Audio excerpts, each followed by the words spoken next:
Coming up, a drone strikes an airliner, we take an in-depth look, and big movement for third-class medical reform, exploring the land of 10,000 lakes in a seaplane.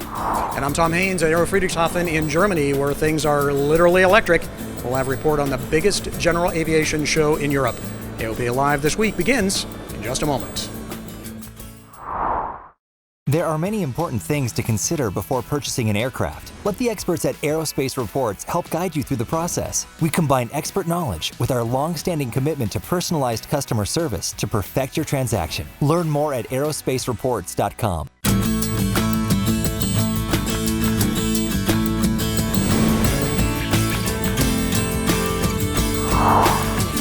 Big news towards third-class medical reform and keeping the FAA running. We'll get to that in just a moment. Thanks for choosing AOPA Live this week. I'm Melissa Rudinger. Tom Haynes will join us from Germany in just a moment. But first, we're following a story that made headlines around the world, a reported drone strike with an airliner in London. AOPA Online's Jim Moore has been following this, and he joins us now from Connecticut. So Jim, what do we know right now? Well, the flight crew reported striking a drone at 1,700 feet. Based on the flight track data, that puts them about 5 miles out from touchdown on runway 27 left at Heathrow Airport. They found, we're not sure what they found for damage after the flight. All we know for certain is that it did not delay that particular aircraft's following flight. And this may not have been the first drone aircraft collision either. So Jim, I understand there's research going on this week to evaluate the danger of a drone versus airline collision. Yeah, the big thing that happened this week was the first real-world test of NASA's Unmanned Traffic Management Program. That's a collaborative effort that also involves the FAA Center of Excellence. You have universities, private companies, government agencies all across the country. They're working on technology to prevent collisions from happening using cellular networks and ADS-B.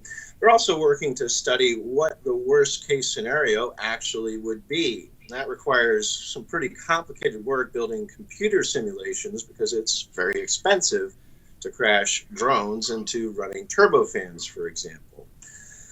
AOPA is also very much involved in this in the sense of operator education. That's going to be probably the most critical piece of the whole puzzle in preventing some kind of a disaster involving drones and aircraft. AOPA is among many organizations supporting the Know Before You Fly campaign, which you can find at knowbeforeyoufly.org. And that is from what many people have told me, going to be the key piece, because technology will always have its limits, and educated operators are going to be the critical part of keeping drones and aircraft safely separated. Melissa? Okay, Jim Moore, thank you very much for that. You can read much more about this right now on AOPA.org. We will continue to track the investigation. Do something like that in the U.S. and you might end up in prison for life. The FAA reauthorization bill that has just passed the Senate includes an amendment that criminalizes drone flights that interfere with occupied aircraft. But the most important thing in that bill for GA is third-class medical reform. The Senate bill says that any pilot who has a third-class medical certificate issued within the last 10 years won't need to see an aviation medical examiner again. You'll just need to see your personal doc every 4 years and take an online course on aviation medical factors. It means significant things can happen, including the third-class medical, which we've waited on for a long time. Assuming the House does what it should do, which is take up the 571 Senate bill, which is good for aviation and general aviation specifically. The bill was passed with overwhelming bipartisan support. It would authorize and fund FAA programs through September of next year. The bill now goes over to the House. And over on that side of the Capitol, there might be a problem. Chairman Bill Schuster of the Transportation Committee issued a statement saying that they'll take a look at the Senate bill, but that he will continue to push forward with the AIRR Act. That bill includes turning air traffic control over to a nonprofit corporation and user fees for some aviation segments. There haven't been enough votes in the House to pass that bill, but Schuster could keep the Senate bill bottled up in his committee if he chooses to. The FAA will run out of money in July if a reauthorization bill doesn't pass both houses of Congress. And another big story impacting GA this week, flooding in parts of south-central United States has turned many airports into rivers. Pilots are turning to social media to help spread the information about the areas affected.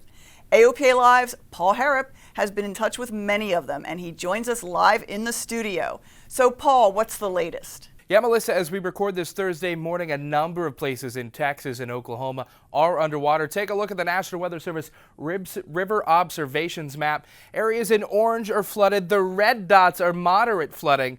And take a look here in the Houston area. These purple dots represent extreme flooding conditions.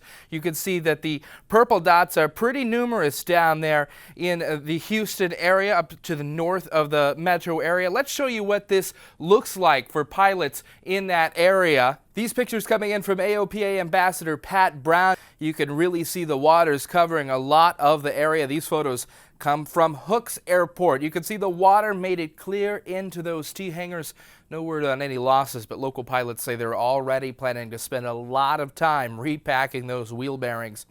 Moving up north into North Texas, pilot Caitlin Mirage shows us flooding near Horseshoe Bend. That's west of Fort Worth. Over to the east in Denison, North Texas Regional lost power this week, knocking out the lights and the ILS. This is already causing several fly-ins to be canceled around the Lone Star State this weekend. Now, it is important to note that general aviation serves America, especially during times of crisis. Pilots in the Houston area say the Civil Air Patrol has been out surveying the damage. We are working closely with our AOPA regional staff in Texas to keep an eye on this and to be able to highlight some of the ways that GA is helping out. A lot of Facebook groups are being put to good use to share information and pictures like this one among different pilots. And hey, just a reminder, check the NOTAMs before you take off. Any information about flooding related problems will be there. Rain continues to fall across that region, so even if you're flying in from somewhere else, it could cause you a problem. Melissa? Moving 7 time zones away from the flooding and to a place where the weather is much nicer. Tom Haynes joins us now from Friedrichshafen, Germany. So Tom, what takes you to Europe? Hi, Melissa. We're here for Aero Friedrichshafen, the biggest general aviation show in Europe, and this place is rich in aviation history. Both the Zeppelin and Dornier aircraft companies started here, and Zeppelin is still building airships in Friedrichshafen. The show itself is housed in 10 hangar-like exhibit areas. They're full of both people and aircraft and all manner of aviation stuff. There are a remarkable number of light aircraft designs and manufacturers here. Something else remarkable is that general aviation seems to be growing here, at least in Germany. It has constantly grown, consistently for the last 5 years and even more strongly in the last 2 years. Yeah, we had a hard time, so to say, and it has come to an end. We are a bit cautious about that because you sometimes have the feeling if you talk too much about it, you might disturb this upward trend. But that's not to say they don't have their challenges. Much like in the U.S., here in Germany, they're struggling to find ways to get the younger generation interested in aviation. I think the aviation is in competition to the new media, though young people have a lot of possibilities to play with new medias, with games, and it's very easy to learn, and it's not so easy to learn flying. So I think they are often going the easier way. So they're making it easier and more fun for the kids to connect with aviation. Kids up to age 16 can get in free at Aero Friedrichshafen, maybe something that the big shows in the United States should consider. They have model building clinics here, and this weekend, drone races. Drones could very well be the gateway drug for the aviation addiction that so many of us have. This show is as much about innovation in general aviation as is anything. There are lots of exciting things happening here in Europe, and this year the focus is very much on electric aircraft. AOPA Live executive producer Warren Morningstar joins us now from Show Center. And Warren, some pretty interesting airplanes down there. Well, guten Tag, Tom. And boy, there sure are, and probably none more exciting than this electric Extra 330 behind me. You know, they say that it will be able to fly a full, unlimited aerobatic program on battery power alone. This is the flying test bed for the large power drivetrain. The large power, 260 kilowatt continuous power, this is something which really requires a strong aircraft. If a company as big as Siemens gets into electric aircraft motors, there must be a future there. Because it is important to distribute electric flying, to bring it to pilots. Pilots like to try, and when they have tried, they know what they can do. Now, this relatively small motor produces about 330 horsepower. And while this extra hasn't flown yet, first thing right now is we need to get in the air. We need to have a lot of fun with it.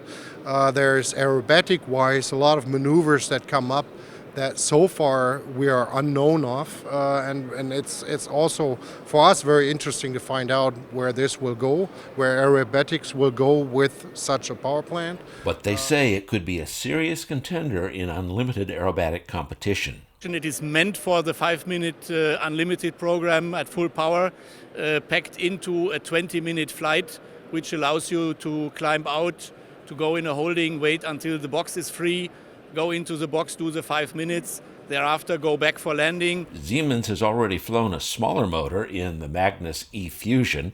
They're planning on starting serial production of this aircraft soon. We were looking for upset recovery training. This is a main target actually for Magnus aircraft. But Siemens says the real future of electric aircraft is hybrid power, and that's a project they're working on with the Slovenian manufacturer Pipistrel. They've paired a 200 kilowatt electric motor with a Rotax engine driving a generator. The generator itself only gives you 84 horsepower, which is not enough for takeoff and climb of a 4-seat aircraft. So during takeoff and climb you would boost, you would also take power from the battery, and then during cruise flight you only take power from the generator, which will then be able to run at fairly high power, so where it's most efficient. And in case you consume less power than your generator can provide, then the batteries are recharged. And while this hybrid configuration is intended just for ground-based testing, they think a similar setup in the highly efficient 4-seat Pantera could cruise at close to 180 knots at about 6 gallons an hour. And I can tell you, I love flying these electric aircrafts. They really fly nicely. And Tom, I can't wait to get my hands on one of these. I think it's going to be a heck of a lot of fun. Okay, thanks, Warren. I think it's going to be a really interesting airplane to fly as well with all that torque. And speaking of electric aircraft, Solar Impulse 2 has resumed its round-the-world trip, taking off from Hawaii late Thursday. The solar-powered aircraft is now out over the Pacific, headed for Moffett Airfield in Mountain View, California, at the blistering speed of about 40 knots. This leg of the trip is expected to take at least 59 hours. Of course, electric motors aren't the only propulsion of interest here in Europe and, of course, the U.S. With the extraordinarily high cost of avgas here, Jet A-burning diesel engines are very much at the forefront. Continental Motors announced this week that they have increased the lifetime of their CD100 series of diesels. They now have a time between replacement, or TBR, of 2,100 hours, although some parts still have a life limit of 600 hours. And Continental said the CD300, which can develop around 300 horsepower, is well into its certification trials. Several airframe manufacturers are testing it, but Continental declines to name them. And now, did I say Cirrus? Oh, some news from Cirrus. They say they're very close to certifying the SF-50 Vision jet.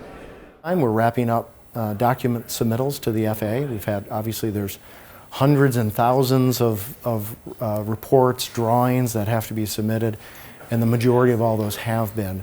So we're just entering those final phases, and our intent in the second quarter here of 2016 is to complete all the submittals for certification.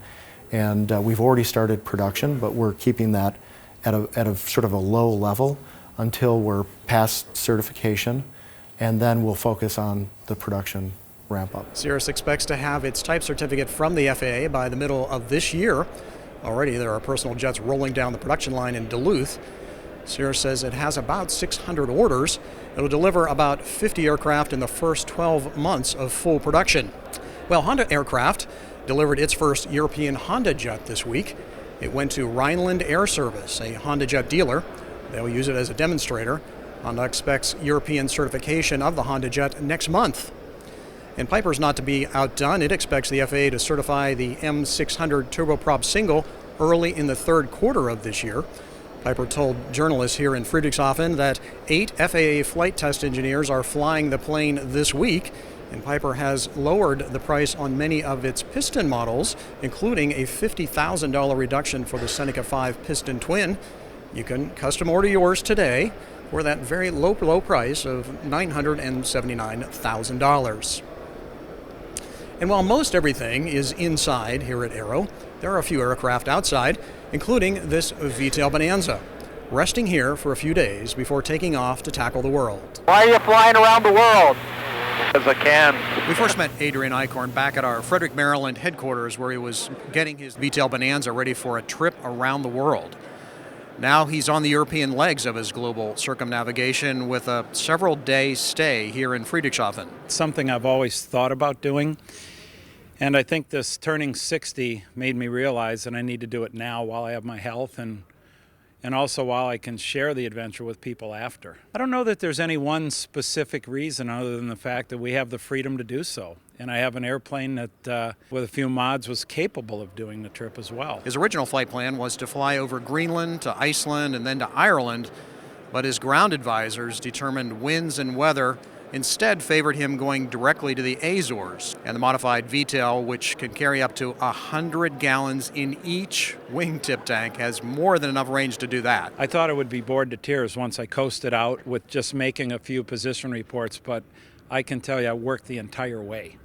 Watching your fuel, my technique on this, because all the weight is out on the wings with the tip tanks, balancing every 30 minutes, going back and forth to keep the airplane within balance, making position reports on HF, knowing exactly where you are in case they have to come find you. So I was surprised how quickly the time went by and the fact that I was never bored. I barely had time to eat lunch. Once in France, Adrian overflew the beaches of Normandy, an experience that left him, a veteran himself, profoundly moved. To overfly Omaha Beach and the American Cemetery and to see it from the air, to get the perspective that very few people in this world get to see, was an amazing flight. You think back to how limited their experience was, how young they were, and the fact that they were just going into a foreign country and they had no idea what was going to greet them, and gunfire greeted them, where we land and we go get a espresso and a cheese sandwich at the airport. And I joined him for the flight from France to Germany. The advice I can say is just do it. And you'll figure it out along the way. If it's been on your bucket list, don't keep putting it off. Just do it. It's a pretty neat experience. And I'll be back with Adrian for a bit more of the trip. So Tom, what are some of the issues you've encountered so far in trying to fly around the world? Well, in flying in Europe here, one of the most interesting things is the lack of in-cockpit weather, for example. We didn't have any of that. It's available in a few ways in Europe, and none that's accessible to us except for a storm scope. And so that was really noticeable. Also, challenges around flight planning. Flight planning is a big deal here, unlike in the U.S. where we kind of file something rather direct and kind of take what we get. Here it's very regimented. So that was certainly a bit of a challenge getting from France to Germany where we are now. Thanks, Tom. We'll check back with you a little later in the show. Coming up after the break, how to win a flight in a P-51 Mustang, flying a Beaver through Minnesota, and we'll show you how to make the most of your seaplane rating. You're watching AOPA Live this week.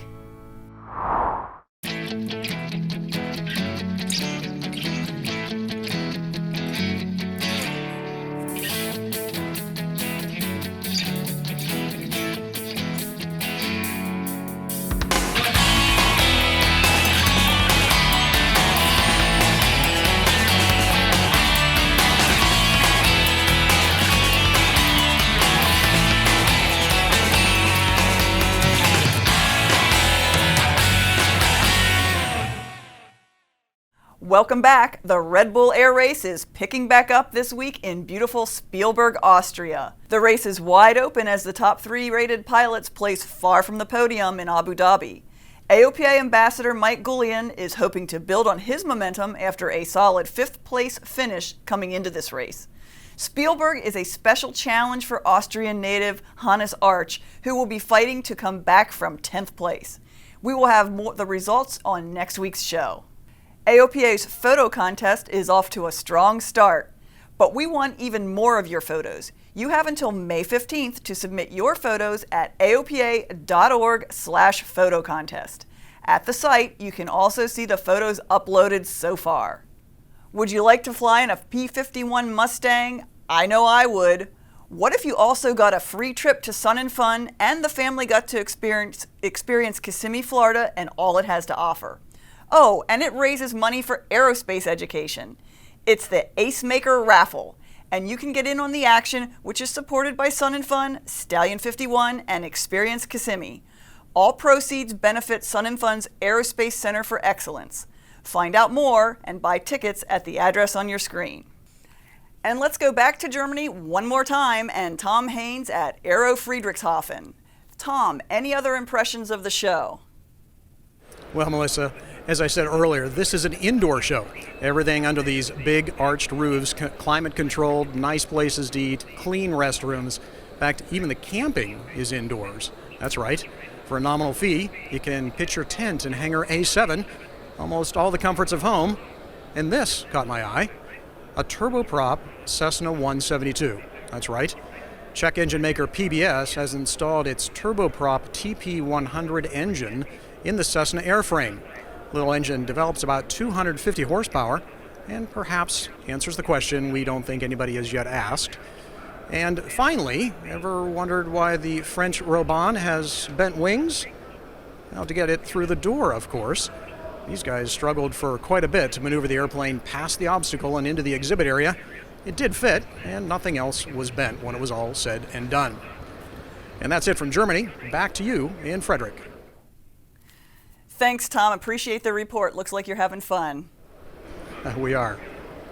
Seaplanes provide an opportunity to explore some of the most beautiful and remote areas. AOPA's Dave Hirschman took a trip to northern Minnesota to see how pilots can put their seaplane rating to use.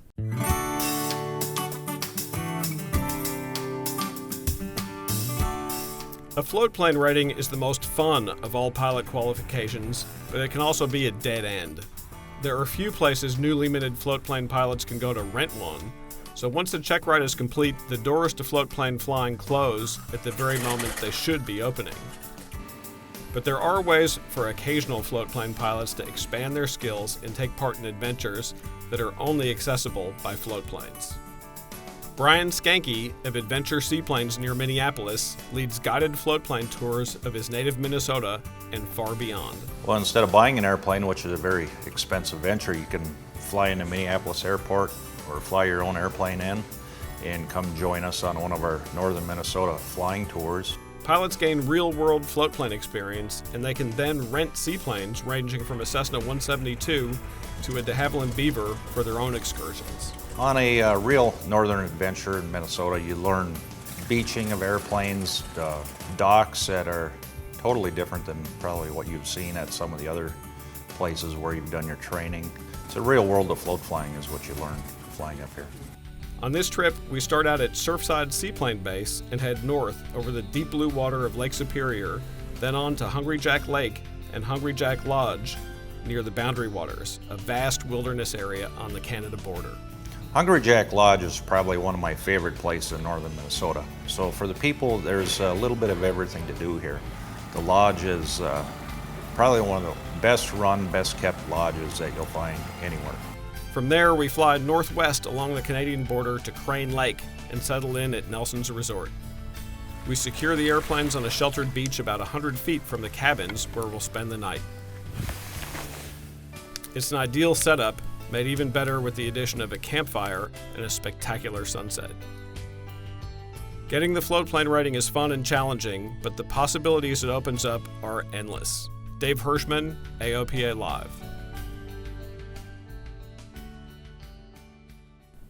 Thanks, Dave. Truly a beautiful way to experience nature and use general aviation. That's it for us this week. I'm Melissa Rudinger for Tom Haynes in Germany and the rest of our team. Thank you for watching. See you next Thursday for another AOPA Live This Week.